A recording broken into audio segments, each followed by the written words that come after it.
Alright, hello, and welcome to episode 3. So today our book is going to be Boundaries by Cloud and Townsend.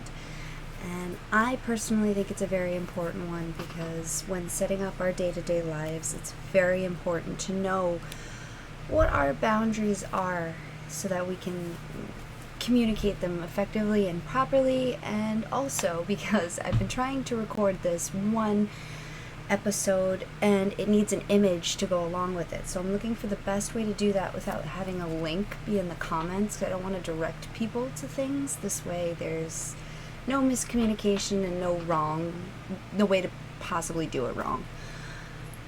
If anybody knows of any editing software, I would absolutely love to pick your brain. I've gotten a lot of really good advice from both friends, colleagues, people I've just met, and all of that has kind of conglomerated into work into this, and I absolutely cannot wait to see where it takes off to. Post just reading notes of books. I would really like, my plan for this is to build a community of people who are, whether you're an anonymous or not, if you need support or anything like that, or you just need somebody to sit and talk about things with, to talk to. Anything that you generally don't get to learn in school, we'll talk about, and we'll see how society thinks we should do them, what medical professionals think we should do, and kind of base judgments and get opinions and just kind of make it up as we go together. This way we can at least, as a community, have a basis, especially with COVID. Basically everybody's slate's been wiped clean. So without further ado, because I didn't want to make it too big of an intro, let's get into it. Boundaries by Cloud and Townsend.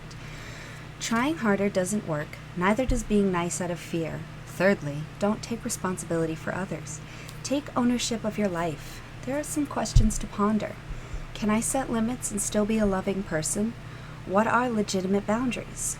What if someone is upset or hurt by my boundaries? How do I answer somebody who wants my time, love, energy, or money?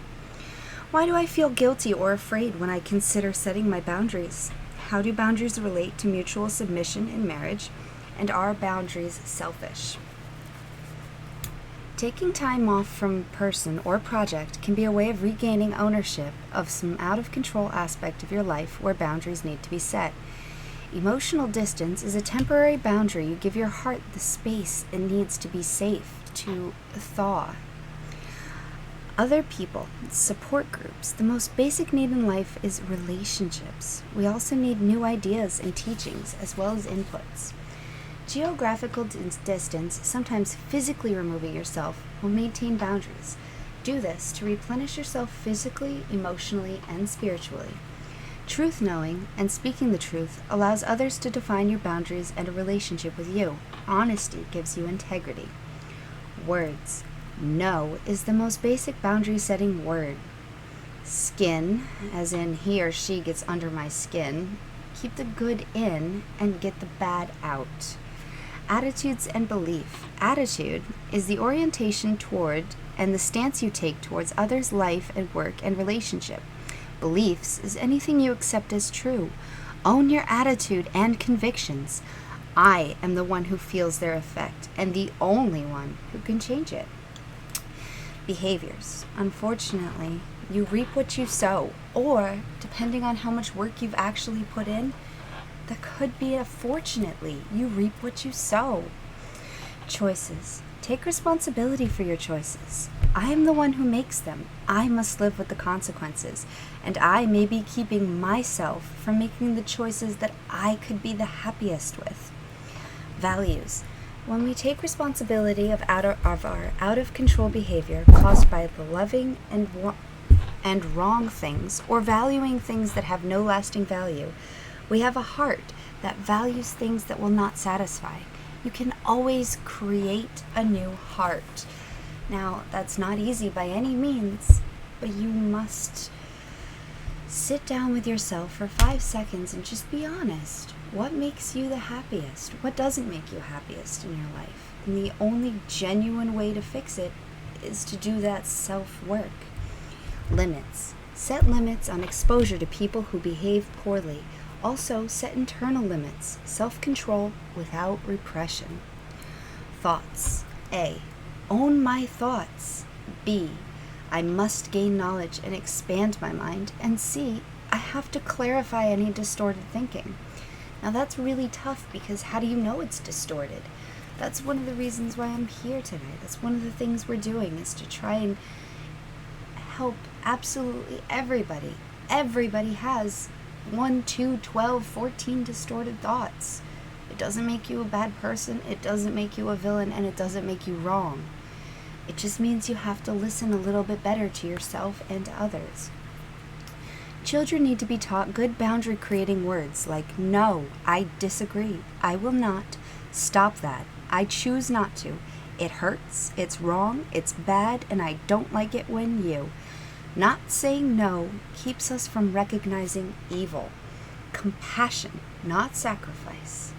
Saying no to the good is avoidance. Inability to ask for help and recognize my own needs or let others in. All avoidance. Let others in and ask for support.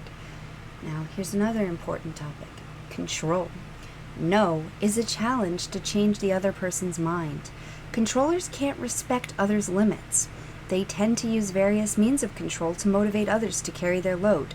There are generally 2 types of controllers. The aggressive, who clearly doesn't listen to the other's boundaries, and the manipulative, less honest, and try to persuade in both cases of confrontational words about dishonesty. They must take responsibility and repent to learn your limits. You can't force them to do anything, but you can have your limits and refuse to be a part of anything else that they do. Functional and relational boundaries. Abilities to complete a task with a performance, discipline, initiative, and planning. And the ability to speak the truth to others in a relationship. Healthy love.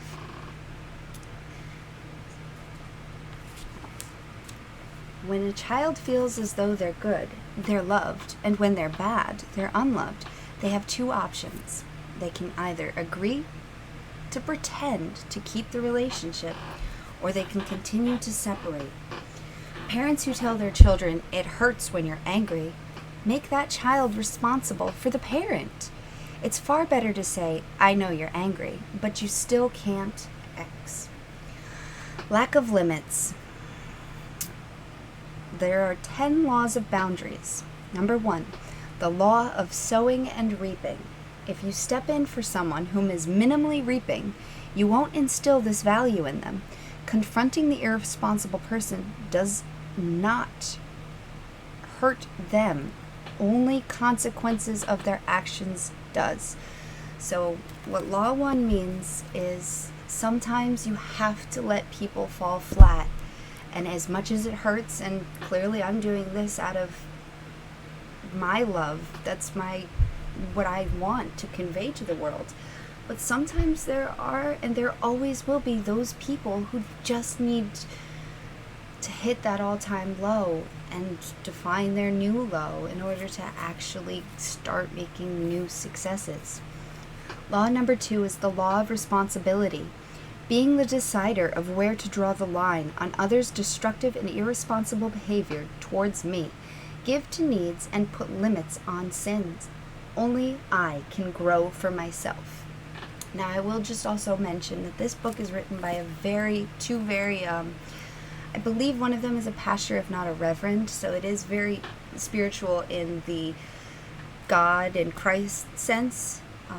If anybody's sensitive to those kinds of things, I do apologize, but also I do ask that you keep an open mind. The information within this book is important. Number 3, the law of power. A, I have the power to agree with the truth about my problems. B, I have the power to submit my inability to ask for help and to yield. And C, I have the power to search and ask God and others to reveal more and more what is within my boundaries. E, I have the power to turn away from the evil within. I have the power I have the power to humble myself and ask God and others to help me with my developmental injuries and leftover childhood needs. And F, to seek out those I have injured to make amends. And G, I understand that I do not have the power over anything outside of my boundaries. Number 4, the law of respect. If you don't follow others' boundaries, expect them not to follow yours. Freedom begets freedom. Law number 5, the law of motivation. Make sure my motivation is from love and not from one of the cardinal negative reasons for motivation. For example, fear of a loss of love or abandonment, fear of loneliness, losing the good inside of me, guilt, payback, approval. And number 6, the law of evaluation. Evaluate the effects of setting boundaries and be responsible to the other person. Hurt is not harming. If you hurt somebody, you are not harming them. Sometimes people have to be hurt to understand what your boundaries are. Harming is long-term, unhealthy relationships. Hurt is the person's feelings after a confrontation. Number 7, the law of proactivity. Reactive people are known for what they are against. Proactive people get past reactions and are able to love, command power, and live in their morals. Spiritual and adulthood has higher goals than finding yourself. Reactive is a stage, not an identity. Necessary, but not sufficient. Number 8, the law of envy. Envy focuses on desires outside your boundaries that others have. Ask yourself if you're happy with your accomplishments without comparing yourself to someone else. Ask God to help you understand what you resent and why you do not have whatever you're envying, and whether you truly desire it. Ask Him to show you what you need. Number 9, the law of activity. Being passive never pays off. And number 10, the law of exposure. Boundaries need to be visible by others and communicated. Everyone has them, but they are there and they affect all relationships. Be honest. Boundaries, myths, and their facts. Boundaries are not selfish. We are to be loving people, concerned for the welfare of others, and selfishness is a fixation on our own wishes and desires. Number 2, when we say no to people and activities that are hurtful to us, we create good and healthy boundaries. An internal no nullifies an external yes. And here's a myth. Boundaries are a sign of disobedience. That is not true. Next we cannot manipulate someone into swallowing our boundaries by sugarcoating them. Boundaries are a limitless test for the qualifying relationship. Those who love our no's love us. Those who love our yes love our compliance. Find a safe place to work on boundaries. Bonding first, boundaries second. Appropriate boundaries don't control, attack, or hurt anyone. They're there to prevent me from being hurt or taken advantage of. When I first set boundaries and when others break them, I will be angry at first, but compassion and patience are key, and repetition follows. If I set boundaries and the person is loving and understanding, we can renegotiate in a safe place. That is very true. And finally, we leave on a myth that boundaries are permanent. Boundary conflicts. Boundaries in your family. Here are signs of lack of boundaries. When you talk to X, you become depressed, argumentative, self-critical, or other negative feelings. It has a trickle-down effect on your family. When X's feelings affect you the way others interact with you, i.e., triangulation. So it starts out, A is angry at B, but doesn't tell B. And B is lonely and confides in C. But A calls C and complains to him. So this person, C, is put into a terrible position where he's getting this information from here, and he's getting this information from here, and both sides could have just communicated, and they wouldn't have had that third person to rest at and drop all of this weight. It's really just extra weight that's unnecessary. Sorry, my kitty's kneading. He whines when he needs, needs. He likes to listen to books. Why we do it. Usually, that's the process of the continuation of old boundary problems. To change, you must identify it. Ask yourself, do ties keep us from doing the right thing in any situation?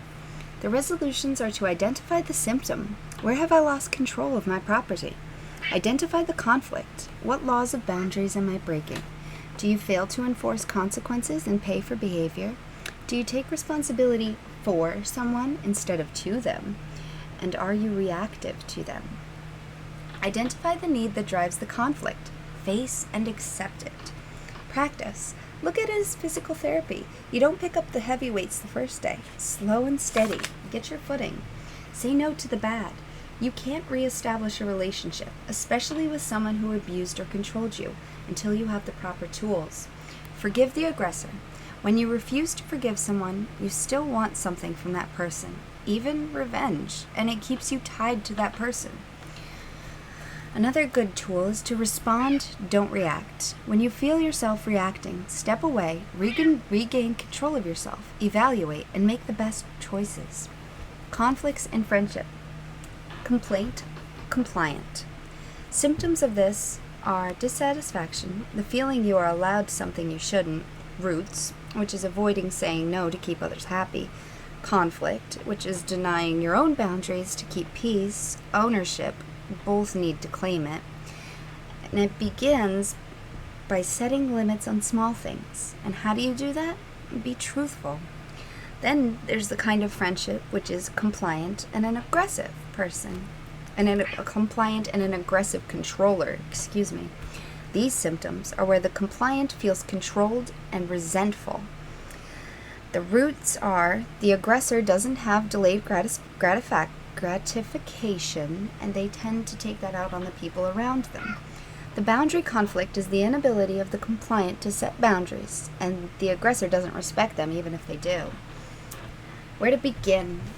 The client practices on a support group. The aggressor would benefit from honesty on how to respect, and they can learn, and the consequences of their actions will be the most beneficial in your arsenal. How to do it? Confront the aggressor in a controlled and on control and intimidation. Let them know that control hurts them and their wounds your relationship. Limits protect from this hurt. Compliant should explain that they will leave to avoid further hurt. Then, if both are honest, they can set new ground rules where they can grow from. Then there's the compliant and the manipulative controller. Symptoms of this are where the compliant feels resentment, as though they're being taken for granted. The roots of this problem are where the compliant grew up in a very forgiving environment. The controller never faced their irresponsibility or lack of planning. And the conflict is that the controller doesn't plan ahead and runs to the nearest compliant person for help. How to take ownership. The compliant needs to overcome the victim mentality and stress their no's. A need for this is the connection to others who will support her no's and gain strength and guidance. Begin. Start by saying no's to supportive friends. Learn to disagree, state opinions, and confront. How to do this? Tell the aggressor about your feelings of being used and taken advantage of. Explain she'd like a mutual friendship. And third, let her friend know that she won't be taking it anymore. Next, friendship grows and deepens. Over time, they can even laugh. But like we stated before, there sometimes will be hurt. Not harm, but there will be hurt before you can heal. Then there is the compliant non-responsive. Symptoms of this is when the compliant feels depressed, resentful, and unimportant, and the non-responsive feels overwhelmed or guilty. The roots of this are the compliant feared that she didn't control her important attachments by doing all work, so she'd be abandoned. The conflict is the compliant takes too much work into friendship, and the non-responsive doesn't bear their own load. Who needs to take ownership? Well, the compliant needs to take responsibility to lighten their own load. Sometimes it's your job to realize that it's not all on you. Sometimes you get those friends where when you stop messaging them, they don't ask how you're doing. That's exactly what this is. This is those non-responsive friends, those fair weather friends, for better terms.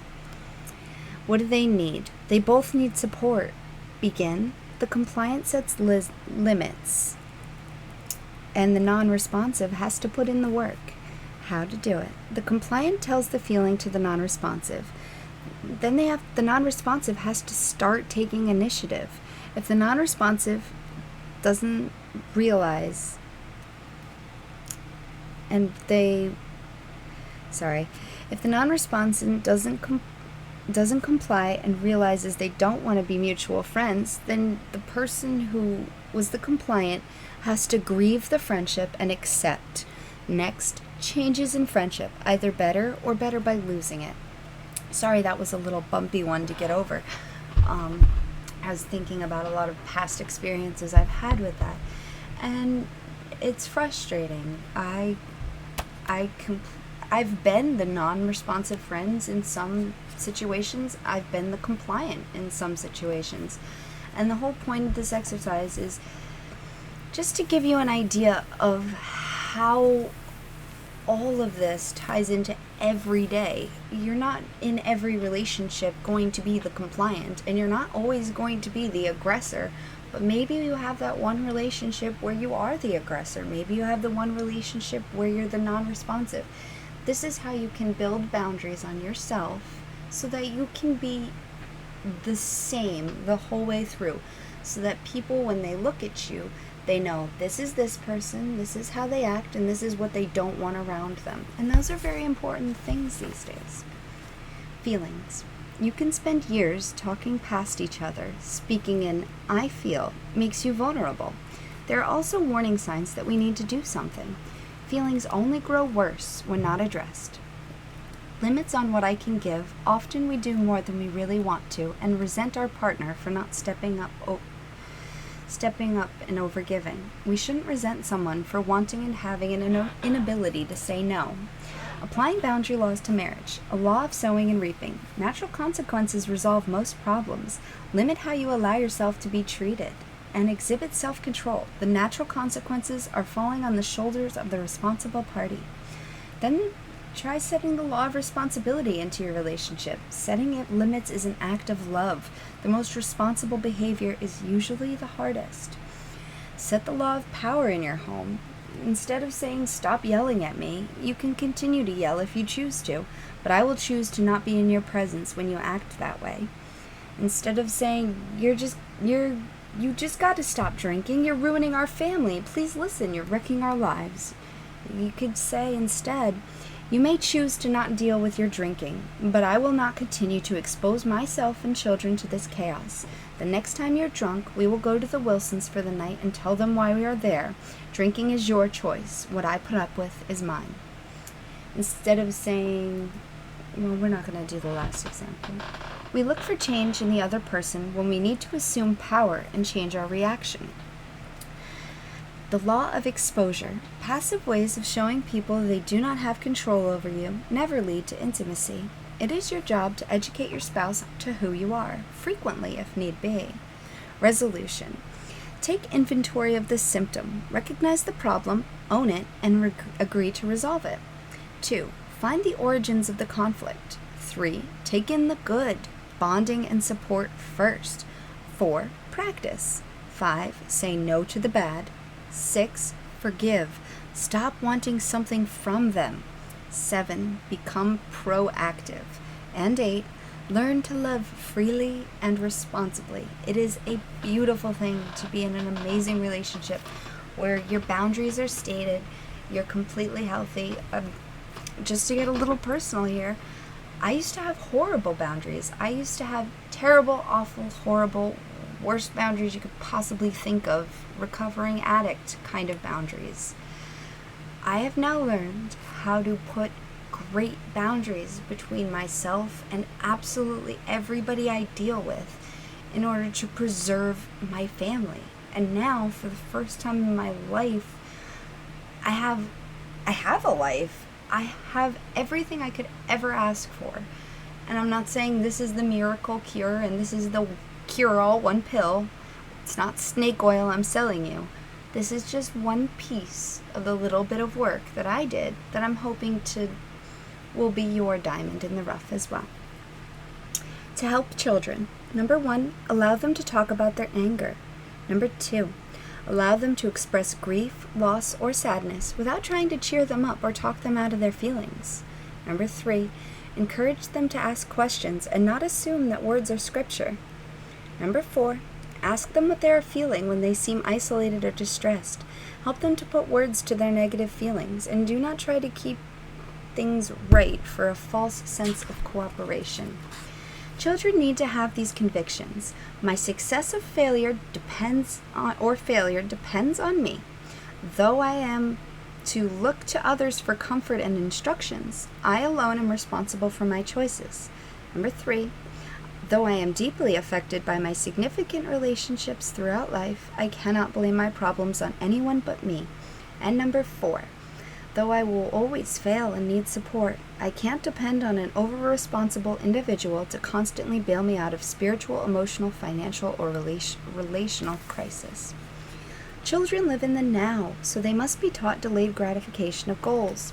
Progression of no's in the life of the person who resists others limits no's to parents, no's to siblings, of teachers, school friends, bosses, supervisors, spouses, health problems, overeating, alcoholism, irresponsible life.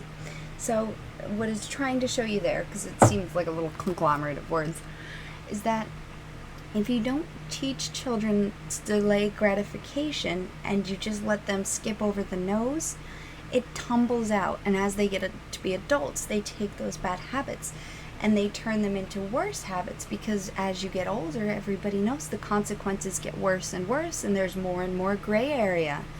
So as long as you can teach your child, I'm not saying tell your kid to tell you no when they don't want to eat their food, and I'm not saying there's a lot of ways this can be misconstrued, but healthy boundaries are a great way to protect a child or teenager, preteen, from future issues such as smoking and other things that a lot of pressure is put on kids these days to do. No teaches children to love. They become self-centered when they don't realize their actions hurt others. Age-appropriate limit training from birth to 5 months is attachment and safe. 5 to 10 months encourage separateness while still being anchors. 10 to 18 months, they're going to know the word no. 18 to 36 months, emotionally attached to others without giving up a sense of oneself or freedom to be apart. Say appropriate no without fear of losing love. Take no without withdrawing. 18 to 36 months, first infraction, tell child no X. Try to help child meet need another way. Second infraction, again, no X, and state the consequence. Third infraction, administer consequences. Explain why, then give the child a few minutes to be angry and separate from parents. Then, comfort and reconnection.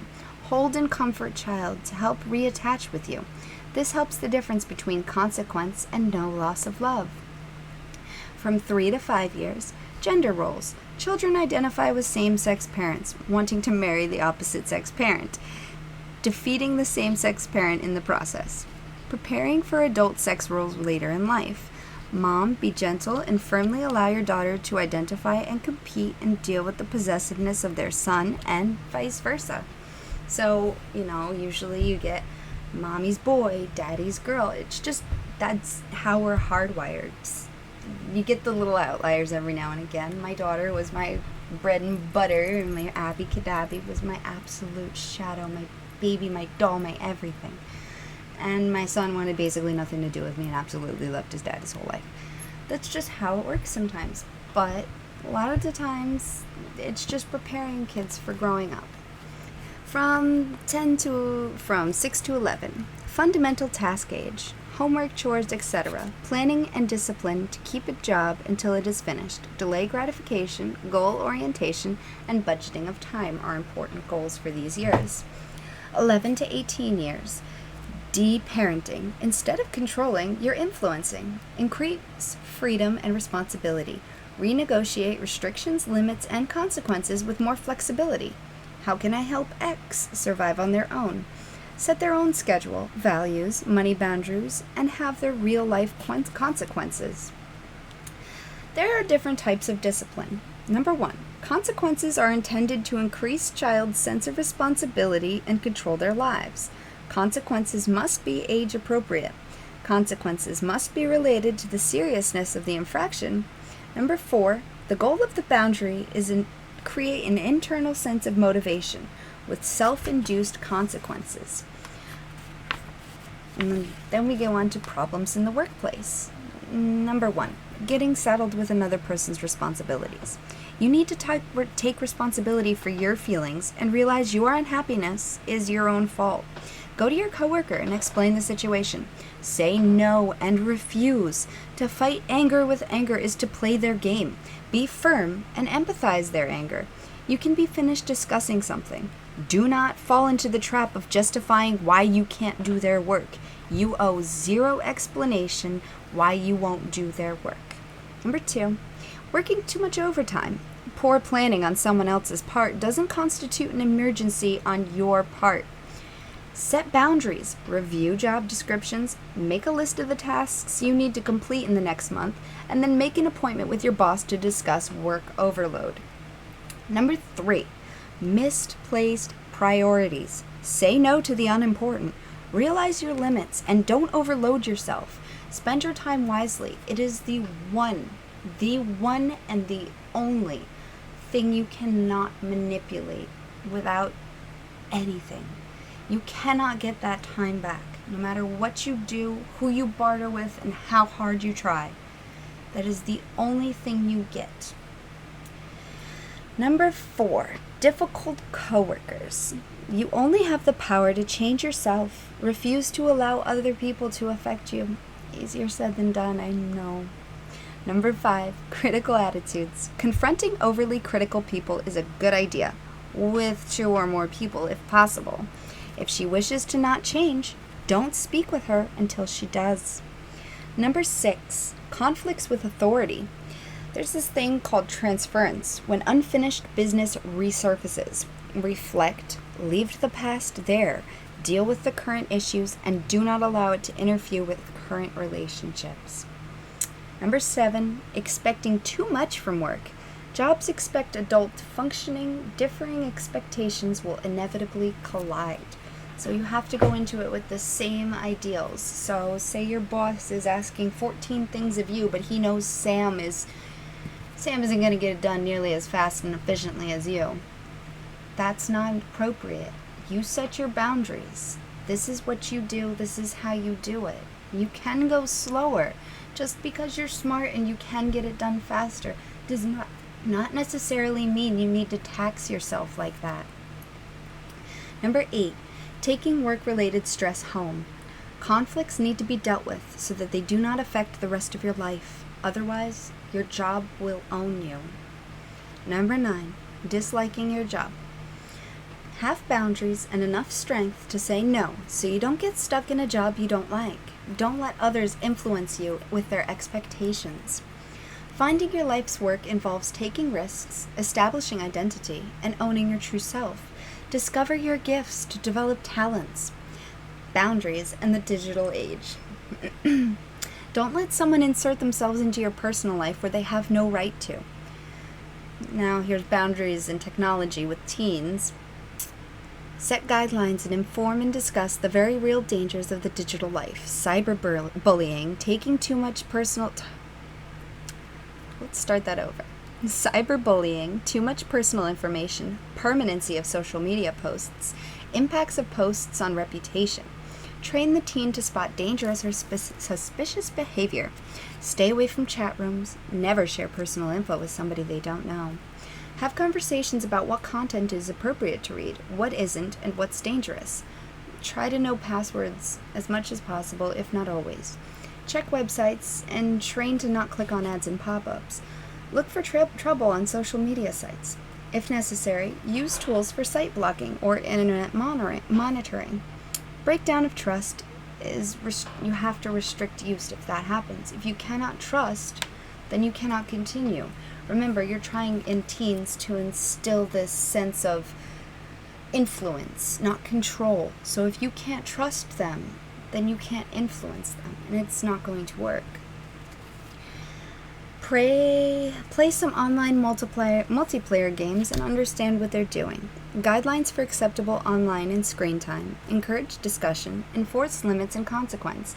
Be in a community with other parents to learn what's working for them. Boundaries and myself. Why doesn't my no work for me? We are our own worst enemy. We withdraw from relationships when we need them the most, and we use our willpower to try and solve boundary problems. Establishing boundaries on self. Symptoms are destructive fruits, depression, anxiety, panic, phobia, relationship problems, isolation, work problems, psychosomatic roles. Oh, my goodness, the list goes on and on. Identifying the cause will help understanding. Lack of training, reward destructiveness, disoriented need, the fear of relationships, unmet emotional hungers, being under the law, covering emotional hurt, bad habits. What is the boundary conflict then? It's insight into out of control areas. Who takes ownership? Me. How do you identify a problem and own it and do something about it? Well, you have to address your real need. Allow yourself to fail. Listen to empathetic advice from others. Welcome consequences as your teacher. There is some resistance to these self-made boundaries. They are anger reactions. If you reinforce angry character flaw, it will continue to resurface. Then there are guilt messages. Recognize guilt. It's really anger, and you're going to have to, in disguise. Hide sadness and hurt. Don't explain or justify. Be assertive. Blamers. Act as though your no is killing them. Learn who is really to blame. Forgive, but don't reconcile. Forgiveness requires one's reconciling.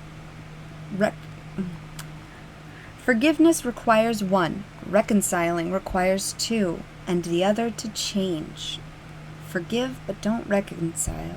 Forgiveness requires one, so if you reconcile with somebody, that means you both have forgiven and you both have changed, or someone has changed and you've moved on. For reconciliation, that's that. For forgiveness, one of you has done it. I don't know if I made that confusing. Let me rephrase once again. If somebody knows editing software, let me know.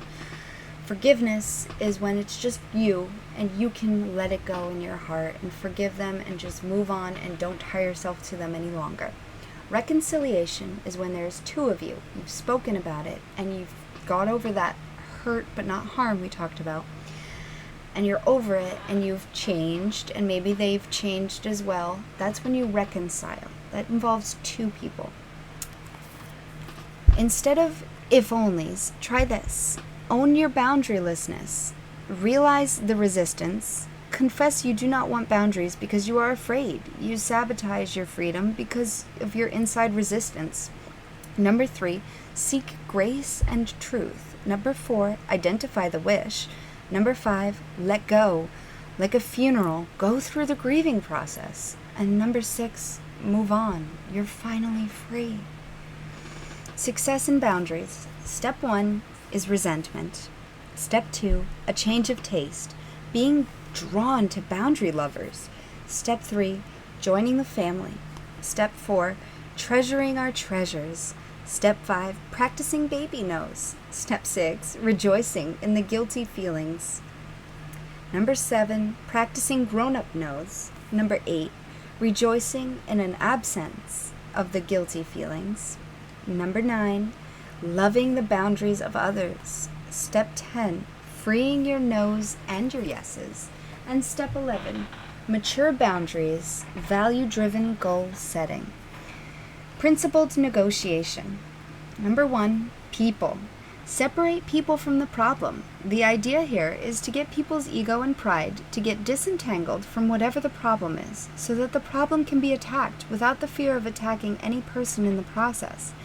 If the person is attached to the problem, the person may never change their mind, no matter how reasonable the solution, because they don't want to lose face, which is another way to say their pride would be hurt. You're yelling at them instead of saying, well, I hate it when you don't do the dishes. You're saying they're not doing the dishes. Perhaps a better way to say it to get them to be a little bit more receptive to it would be to say, I hate coming home to dirty dishes. Because then you're not saying it's them. You've separated them from the situation. Number 2, interests. Focus on interests, not positions. This is what separates negotiation from debating. A debating team defends or attacks a certain position no matter what. Its sole interest is that. Like infantry, its position is interest. Negotiations should never become debating or trench warfare. In negotiations, people have many interests, and it is the interests, not some debating position, that need to be satisfied. Indeed, one's position may sometimes go against one's interest, and one does not want to be so identified with one's position. That you cannot change. This is particularly true in adolescents who can back themselves into a corner during arguments, so they end up, out of pride, defending a position that they don't want to at all.